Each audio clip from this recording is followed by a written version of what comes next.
નમસ્કાર દર્શક મિત્રો, સ્વાગત છે તમારું આપણી ચેનલ પર। આજે આપણે એક એવા વિષય વિશે વાત કરવા જઈ રહ્યા છીએ જે આપણા દરેકના ઘર સાથે જોડાયેલો છે। આપણા હિન્દુ ધર્મમાં પૂર્વજોને ભગવાનથી પણ ઉપરનો દરજ્જો આપવામાં આવ્યો છે। આપણે માનીએ છીએ કે ભલે આપણા વડીલો શારીરિક રીતે આપણી સાથે નથી, પણ તેમના આશીર્વાદ હંમેશા આપણી રક્ષા કરે છે। તેમની યાદમાં આપણે ઘરમાં તેમના ફોટા લગાવીએ છીએ, પણ શું તમે ક્યારેય વિચાર્યું છે કે એક નાનકડી ભૂલ તમને ભારે પડી શકે છે? વાસ્તુશાસ્ત્ર મુજબ જો પૂર્વજોના ફોટા ખોટી દિશામાં હોય તો ઘરમાં ગરીબી, બીમારી અને અશાંતિનો વાસ થઈ શકે છે। આજે આ વિડીયોમાં આપણે પિતૃઓના ફોટા રાખવાના નિયમો, દિશાઓ અને તેનાથી થતી અસરો વિશે વિગતવાર ચર્ચા કરીશું। આ 20 મિનિટનો વિડીયો તમારી ઘણી મૂંઝવણો દૂર કરશે, એટલે સ્કીપ કર્યા વગર પૂરો જોજો। આપણા શાસ્ત્રોમાં પિતૃઓને પૂજનીય માનવામાં આવ્યા છે। જ્યારે પણ ઘરમાં કોઈ શુભ કાર્ય હોય ત્યારે સૌથી પહેલા પિતૃઓને યાદ કરવામાં આવે છે। પિતૃઓનો અર્થ છે આપણા એ વડીલો જે હવે આ દુનિયામાં નથી। તેમની તસવીરો ઘરમાં રાખવી એ તેમને માન આપવાની એક રીત છે, પરંતુ વાસ્તુ વિજ્ઞાન કહે છે કે જીવિત વ્યક્તિ અને મૃત વ્યક્તિની ઉર્જા અલગ અલગ હોય છે। જો આ ઉર્જાઓનું સંતુલન બગડે તો તેની સીધી અસર ઘરના મુખ્ય વ્યક્તિના ભાગ્ય પર પડે છે। સૌથી મોટો પ્રશ્ન એ થાય કે પૂર્વજોના ફોટા રાખવાની સાચી દિશા કઈ? વાસ્તુશાસ્ત્ર મુજબ દક્ષિણ દિશાને યમ અને પિતૃઓની દિશા માનવામાં આવે છે। તેથી પિતૃઓનો ફોટો હંમેશા ઘરની ઉત્તર દિવાલ પર લગાવવો જોઈએ, જેથી તે ફોટાનું મુખ દક્ષિણ દિશા તરફ રહે। દક્ષિણ દિશા પિતૃલોક સાથે જોડાયેલી છે, એટલે જ્યારે ફોટાનું મુખ દક્ષિણ તરફ હોય છે ત્યારે પિતૃઓ પ્રસન્ન થાય છે અને તેમના આશીર્વાદ સીધા પરિવાર પર ઉતરે છે। ઘણા લોકો ભૂલથી પૂર્વ કે પશ્ચિમ દિશામાં ફોટા લગાવી દે છે, જે વાસ્તુ મુજબ યોગ્ય નથી। જો તમે દક્ષિણ પશ્ચિમ એટલે કે નૈઋત્ય કોણની દિવાલ પર ફોટો લગાવો છો તો તે પણ ખૂબ જ શુભ અને સકારાત્મક માનવામાં આવે છે। આ દિશા સ્થિરતાની છે અને પિતૃઓ અહીંથી ઘરના સભ્યોને આર્થિક સ્થિરતાના આશીર્વાદ આપે છે। હવે વાત કરીએ એ ભૂલોની જે આપણે અજાણતા કરી બેસીએ છીએ। સૌથી મહત્વનો નિયમ એ છે કે પૂર્વજોના ફોટા ક્યારેય પણ ઘરના મંદિરમાં ન રાખવા જોઈએ।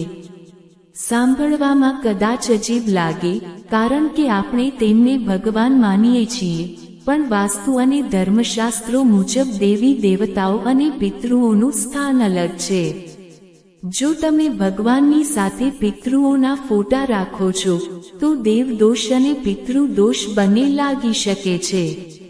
ભગવાનની પૂજા અને પિતૃઓની વંદના અલગ અલગ રીતે થવી જોઈએ। પિતૃઓનું સ્થાન ભગવાન કરતાં નીચે ગણાય છે, એટલે તેમને મંદિરની બહાર કોઈ આદરણીય સ્થાન પર રાખવા શ્રેષ્ઠ છે। બીજી મોટી ભૂલ એ છે કે ઘણા લોકો પોતાના બેડરૂમમાં પૂર્વજોના ફોટા લગાવે છે।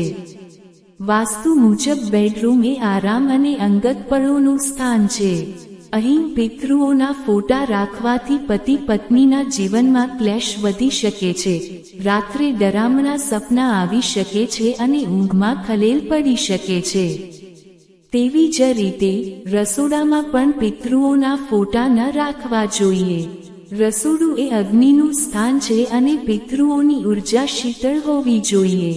રસોડામાં ફોટો રાખવાથી ઘરના સભ્યોનું સ્વાસ્થ્ય બગડી શકે છે અને હંમેશા કોઈને કોઈ બીમારી ઘર કરી શકે છે।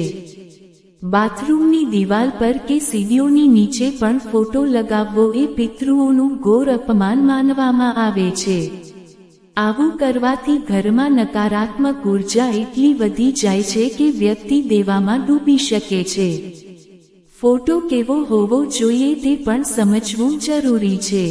પિતૃઓનો ફોટો હંમેશા શાંત અને પ્રસન્ન મુદ્રામાં હોવો જોઈએ। ક્યારેય પણ રડતા, ગુસ્સે થયેલા કે ઉદાસ ચહેરાવાળા ફોટા ઘરમાં ન રાખવા, કારણ કે તે નકારાત્મકતા લાવે છે. જો ફોટો જૂનો થઈ ગયો હોય, ફાટી ગયો હોય કે ઝાંખો પડી ગયો હોય, તો તેને તરત જ બદલી નાખવો જોઈએ. ફાટેલા ફોટા અશુભ સંકેત આપે છે. આ ઉપરાંત પિતૃઓના ફોટાને ક્યારેય ઘરની મધ્યમાં એટલે કે બ્રહ્મ સ્થાનમાં ન લટકાવવા જોઈએ, તેનાથી માનસિક તણાવ વધે છે. ફોટોને એવી રીતે લગાવો કે તે તમારી આંખોની સામે રહે, એટલે કે ન તો ખૂબ ઊંચા અને ન તો ખૂબ નીચા. એક ખાસ વાત જેનું ધ્યાન રાખવું અનિવાર્ય છે તે છે જીવિત લોકો સાથેના ફોટા.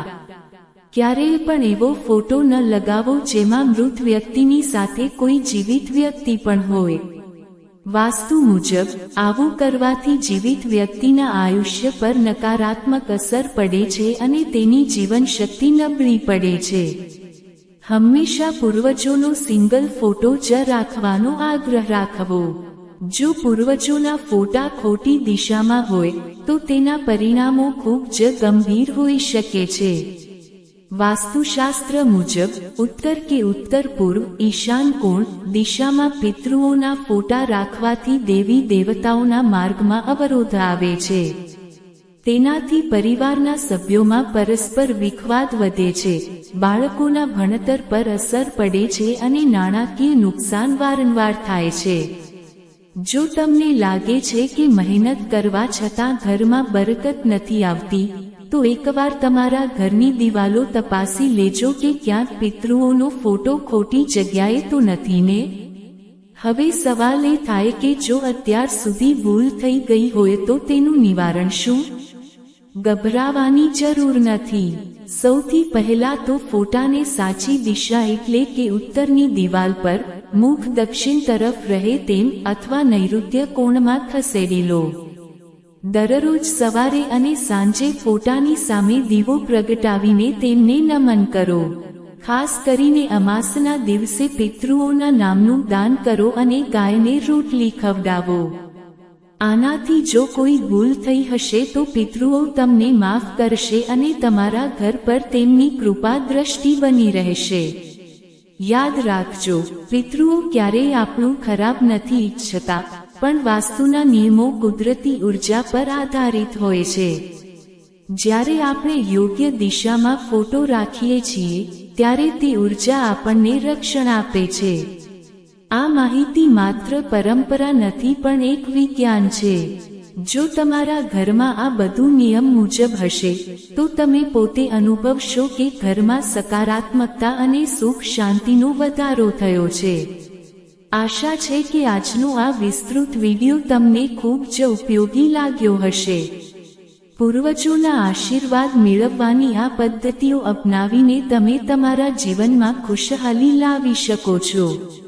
જો તમને કોઈ પ્રશ્ન હોય અથવા તમારા ઘરના વાસ્તુ વિશે કંઈ જાણવું હોય તો કોમેન્ટમાં જરૂર લખજો. આ માહિતી વધુમાં વધુ લોકો સુધી પહોંચાડવા માટે વિડીયોને શેર કરજો. અને હા, અમારી ચેનલને સબસ્ક્રાઇબ કરવાનું ભૂલતા નહીં જેથી આવા જ મહત્વપૂર્ણ અને જીવન ઉપયોગી વિડીયો તમને મળતા રહે. આભાર. જય શ્રી કૃષ્ણ અને પિતૃઓનું સન્માન કરો. સુખી રહો.